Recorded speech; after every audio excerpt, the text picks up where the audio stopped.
Ce podcast vous est proposé par Total Energy.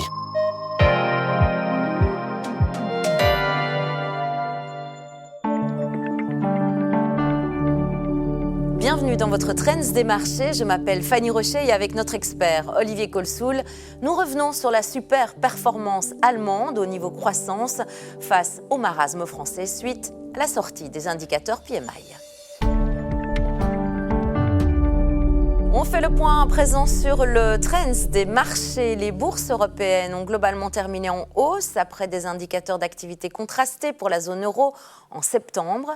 Si la France et le secteur manufacturier ont connu un ralentissement plus marqué que prévu, cela a été éclipsé par la nette accélération des services en Allemagne.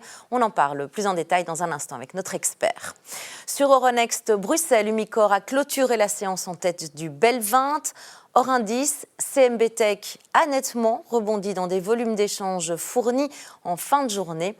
À l'opposé, Ackermans & Van Haaren a connu une séance mitigée alors qu'Ecopac, pour sa dégringolade, affiche une perte de 39% en un mois. Et on poursuit l'analyse de ces marchés boursiers avec le très attendu indicateur PMI qui sont sortis ce matin. Le secteur privé de la zone euro a enregistré sa plus forte croissance en 16 mois, la super performance allemande ayant compensé le marasme français. On en parle avec notre invité Olivier Kohlsoul. Bienvenue Olivier. Parlons-en justement, et est-ce que c'est la bonne nouvelle du jour Olivier ? Alors ça va clairement dans le bon sens, mais il faut, comme vous l'avez dit, un petit peu nuancer le constat, puisque en Allemagne, la tendance est favorable, mais c'est essentiellement dans le secteur des services. On voit aussi que la France elle connaît un petit revers de fortune, sans doute lié à la situation politico-budgétaire. Je dirais que ce qui gâche un petit peu le tableau, c'est qu'après 3 ans de léthargie, l'activité manufacturière était in extremis repassée en territoire positif au mois d'août, et les derniers chiffres sont un petit peu décevants. Alors rien d'alarmant, mais ça casse un petit peu la dynamique positive. Ouais. Est-ce que finalement ces tarifs douaniers américains ne pèsent pas un petit peu sur le moral des investisseurs ? Alors, il est clair que l'impact des tarifs douaniers va surtout se manifester lors des 2 prochains trimestres. Oui. Et donc, il y a quand même une certaine inconnue à ce niveau-là comme impact sur la croissance économique et sur les résultats d'entreprise aussi.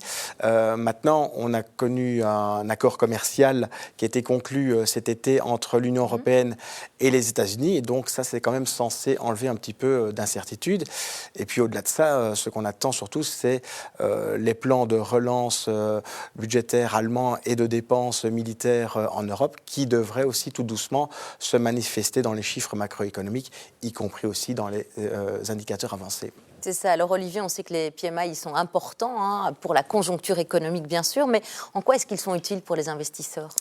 Eh bien en fait, les deux sont un petit peu liés puisque les investisseurs vont chercher à se faire une idée prospective de la santé de l'économie, de la rentabilité des entreprises, des coûts de financement.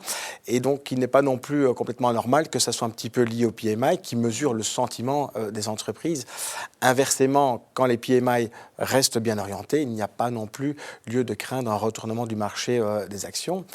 Et d'après une étude de la Banque des règlements internationaux, chaque hausse de 1% de l'indice mondial des actions va en général de pair avec une augmentation de 0,13 points des PMI manufacturiers. Et cette règle, est-ce qu'elle a fonctionné justement cette année ? Alors 2025, vous savez que ça a été une année, qui n'est pas encore terminée, mais particulièrement mouvementée et marquée par, je dirais, le saut de Donald Trump, avec tous les épisodes de volatilité que l'on a connus.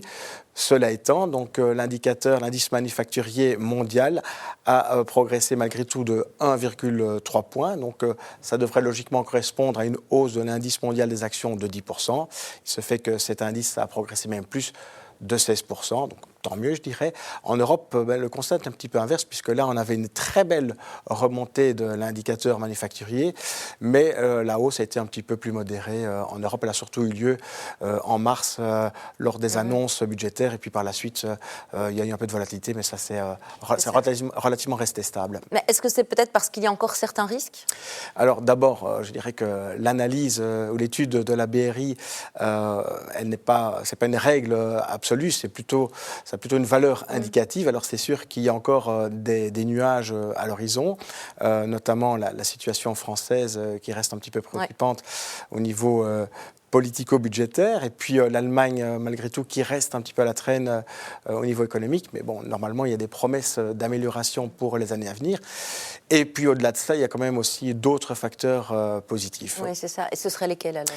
Alors, au niveau global, on peut quand même parler d'une part de la politique monétaire qui reste favorable, surtout depuis que la Réserve fédérale américaine a décidé de réamorcer une deuxième phase de son assouplissement monétaire.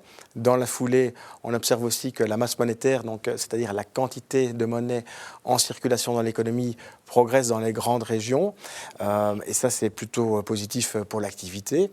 Alors, en Europe, les perspectives pour les entreprises cotées devraient tout doucement aussi un petit peu s'améliorer. C'est vrai que 2025, c'est une année blanche avec une croissance nulle, mais qui a surtout été impactée par la vigueur de l'euro, donc a impacté les exportations converties en euros. Et plus davantage que les droits de douane imposés par Donald Trump. Oui. Et puis alors, il y a aussi le secteur de l'énergie qui, lui, pâtit de la faiblesse des prix pétroliers. Donc, si ces éléments s'estompent comme c'est attendu pour l'année 2026 et que la croissance économique sera fermée, donc 2026 pourrait être une année positive à la fois pour les entreprises et pour les investisseurs. Ah ben, c'est tout ce qu'on nous souhaite, évidemment. Merci à vous, Olivier Kohlsoul, pour cette expertise. Merci beaucoup. Et puis, merci à vous de nous suivre. C'était la tendance des marchés.